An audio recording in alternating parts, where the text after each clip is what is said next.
Hello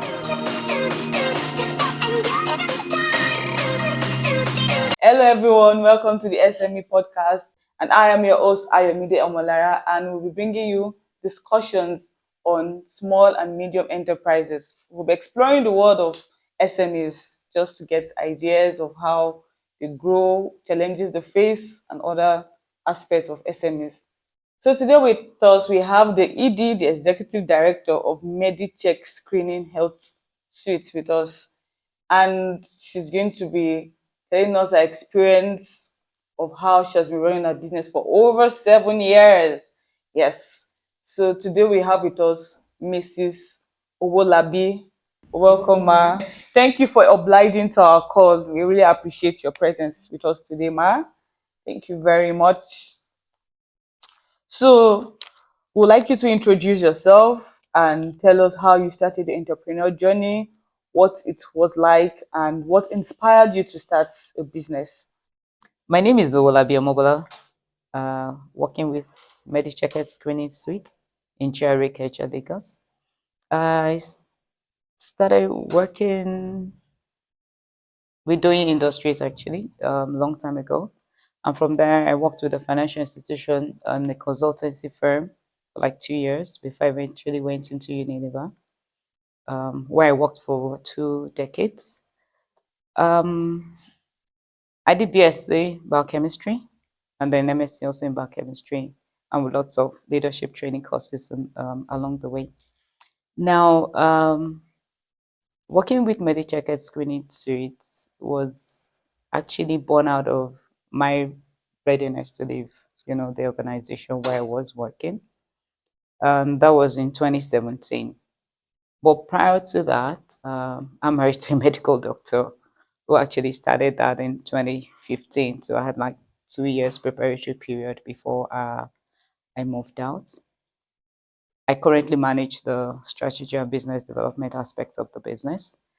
Um, my journey as an entrepreneur has been quite wonderful and I would say challenging at the same time, because when I was with Unilever, I started in technical, then I did marketing, I did sales, procurement, finance. I mean, basically all the gamuts, which was actually a good experience for me uh, for this journey. One of the things that I've learned in the course the of being an entrepreneur is that the reality most of the time is different from your expectations.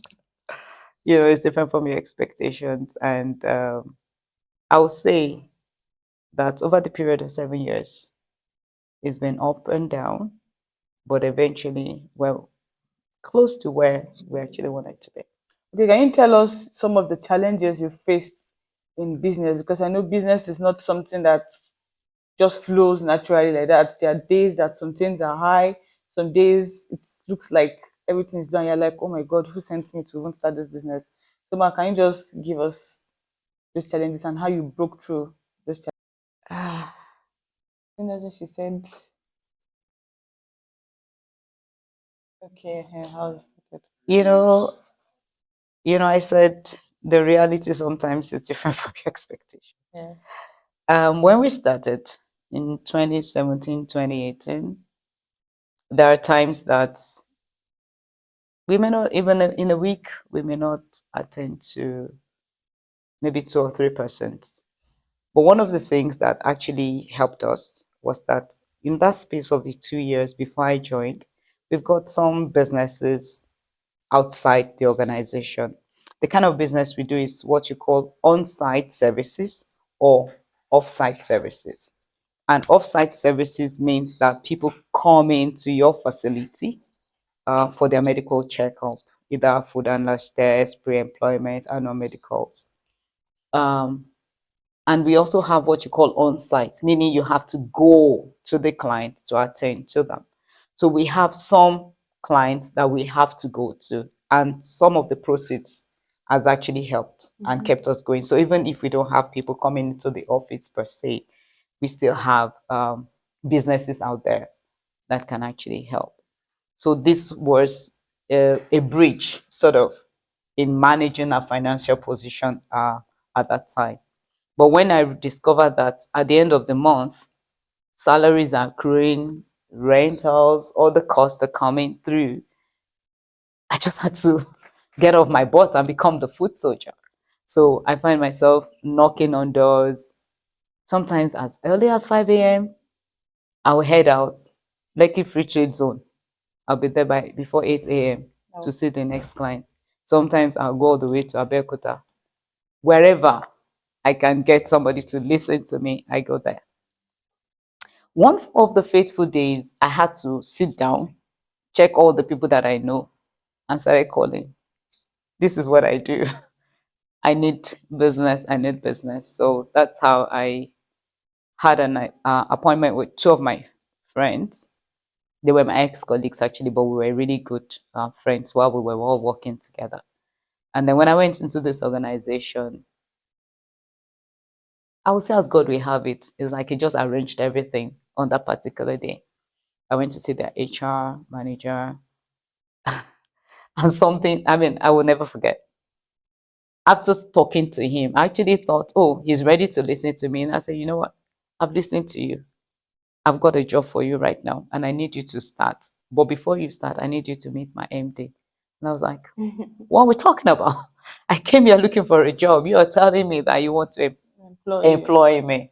So, of course, by the time we finished the conversation, I just told him, you know what? I may come back to work for you tomorrow. But for today, I came with a seed.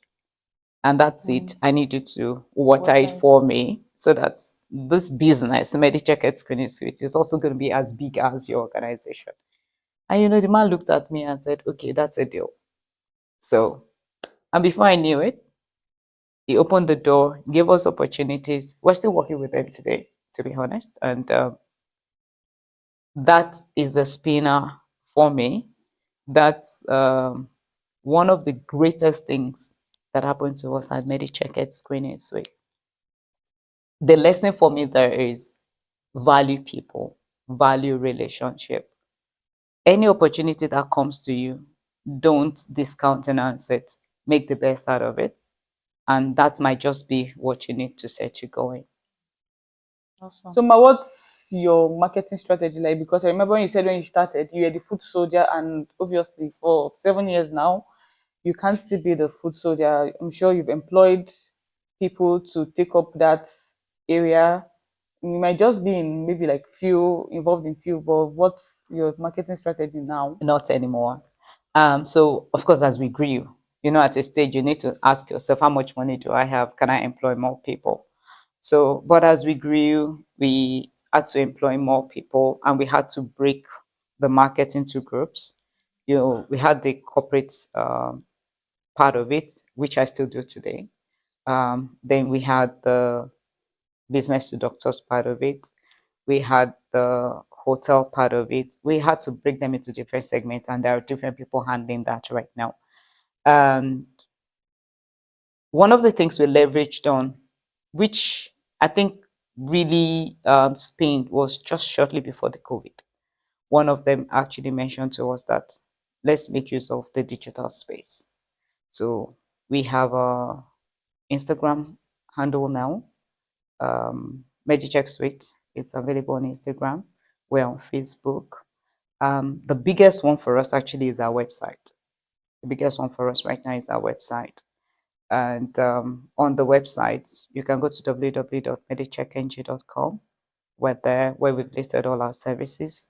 It's available. And then we have a lady handling our social media space. So that has actually helped us to grow. Before now, we were really manual. So when people come into our facility and they give us feedback, we only have it on a sheet of paper. So the lady at the front desk said one day, it's like, all this feedback, nobody's knowing about it out there. Nobody seemed to know. Can we amplify our reviews?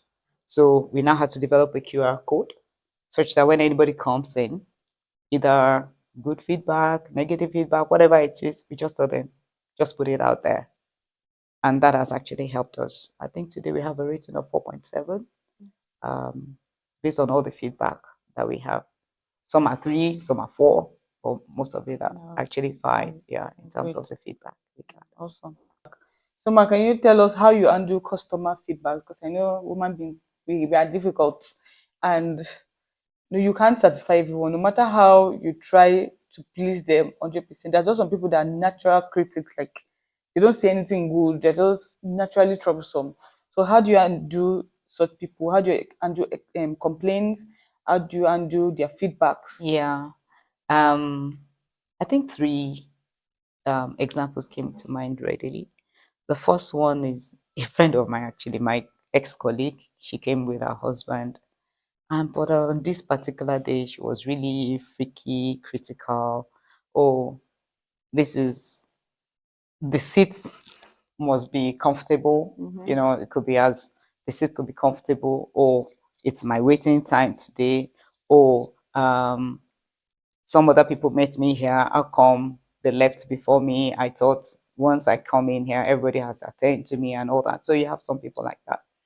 And then you may have some people who are just nice. I mean, what I mean by just nice, as in, I don't want to use the word nasty, but you know, I don't want to use the word nasty, but you know, if you say something, you're not saying it right. You carry something, you're not carrying it nicely, and all that.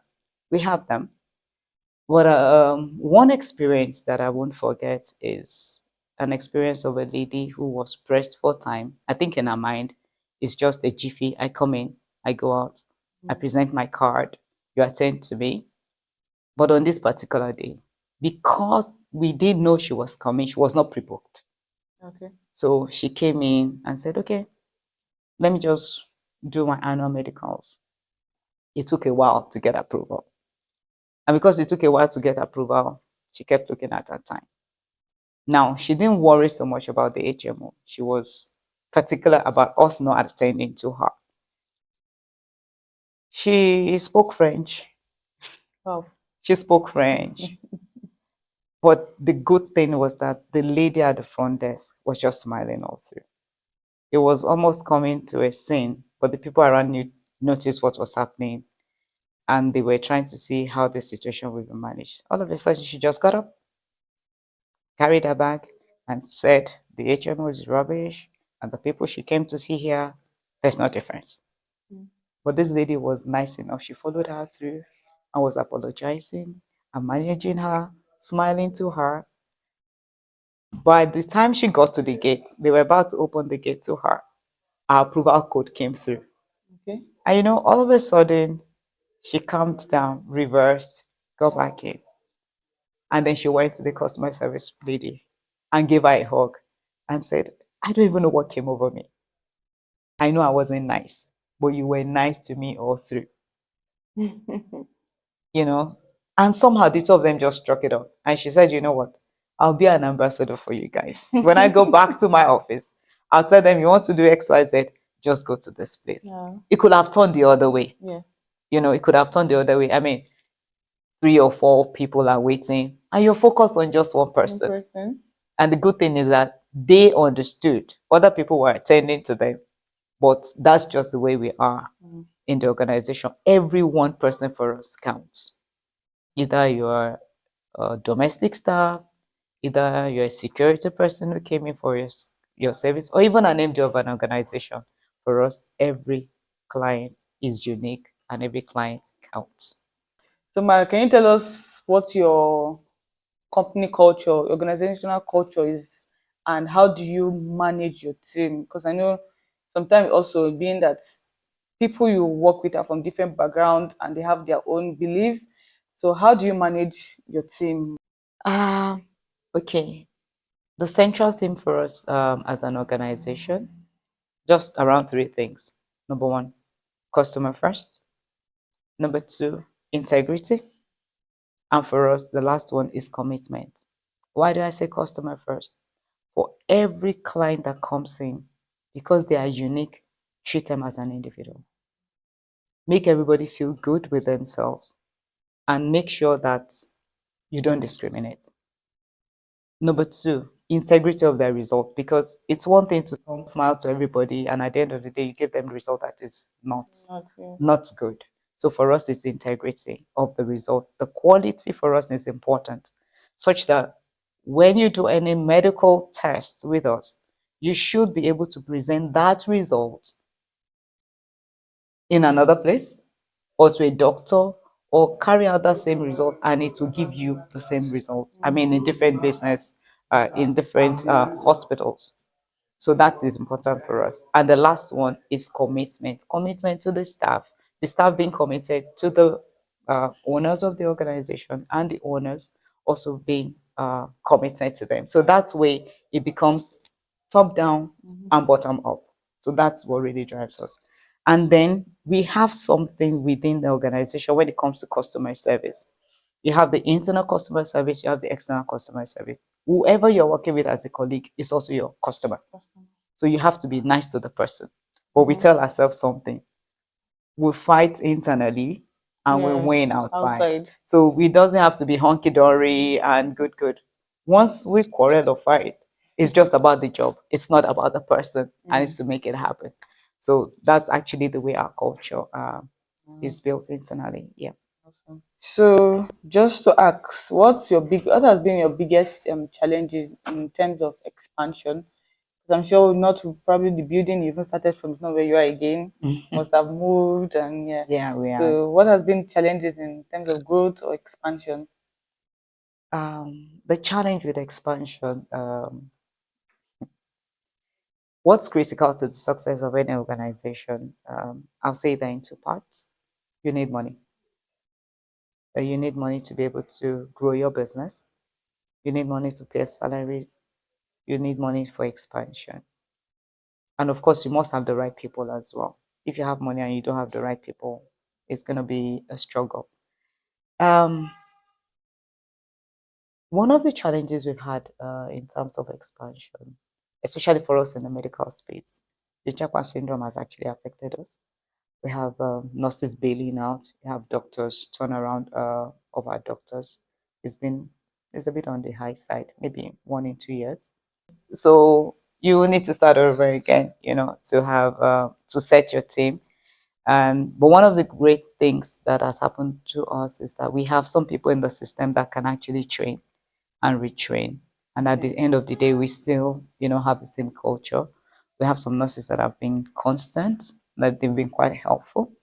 Yeah, so there's a flow. There's a flow, exactly. There's a flow. So it's not been a situation where, oh, a whole group of people left and you don't have continuity. So we ensure that we train people. They know what our values are. They know what the standards should be, such that at the end of the day, there's a continuation. Because for us, business continuity is the most important, such that you have a system that is not revolved around people. Otherwise, you find a situation where for everything you want to do, oh, this person is not here. How do we move forward? This person is not here. How do we move forward? That's one of the things that has helped us. Although in some spaces we struggled because the level of experience of the people that were there or the person that was there before and the person coming in may not necessarily be at par. So it's going to take a while to bring them up to par in that space. Yeah. Another challenge is, for instance, right now we have our head office in Lagos, but we have partners outside Lagos. We have to partner with laboratories. I mean, you can't have Brigham, mortal everywhere. Our presence right now, we have like 38 partners in 21 states in Nigeria. And we carefully chose our partners such that at the end of the day, we can rely on their results. We have to check their own track record as well, make sure that our values are the same thing. And that's one of the things that had helped us. As a business owner, what are the important lessons you've learned in running business? Um, One of the greatest lesson for me is, I can repeat that over and over, is about relationship. No matter what you do, just ensure that you have relationship with your staff, have relationship with your clients, have relationship with your friends, have relationship with anybody you come across. Um, Not once, not twice have we attended to some unassuming persons that by the time they leave your office, that they just become your ambassador out there to talk about your business. Another lesson for me is that you must have ready, maybe when I say free cash, to be able to respond, because the opportunity you have today, you may not have it tomorrow. I remember there was a time we thought we were going to do a business in a particular position, in a particular location, and somehow we discovered that that same business had to be replicated in 2 or 3 places. We had to quickly buy this, let's quickly buy that. If not that funds were available, we probably may not have been able to respond. So those were the things. Such an insightful conversation. So, just advice. What advice do you have for people in business? Um, Number one, follow your dream. No matter the obstacle out there, just believe that there's a level, a threshold that you must overcome for you to overcome that hurdle. In whatever it is you do, your people are important. Your people are important. All they just need is a motivation. All you just need to do is whoever is doing well, tell them they're doing well. And whoever is not doing well, don't castigate, rather correct in love. And where the person who you thought is a good for nothing person might actually become a team leader tomorrow. Your staff, very critical to your success. Number two, the people that you do business with, they are critical to your success. And the last point, encourage yourself most of the time. You are your best friend. When things are down, tell yourself you're doing well. When things are up there, tell yourself it can be better. So no matter what it is, just tell yourself you are a winner. Otherwise, your mood, days when there is no money, can disrupt everything in the business. And if you're also not sensitive to the people around you, you may also be blind to their body language, spoken and unspoken. And please, no matter what the business is going through, communicate to your team. There may be someone out there who has an idea that will move you to your next level. You don't have all the answers. Cherish your team, cherish your people. Never give up on your dream.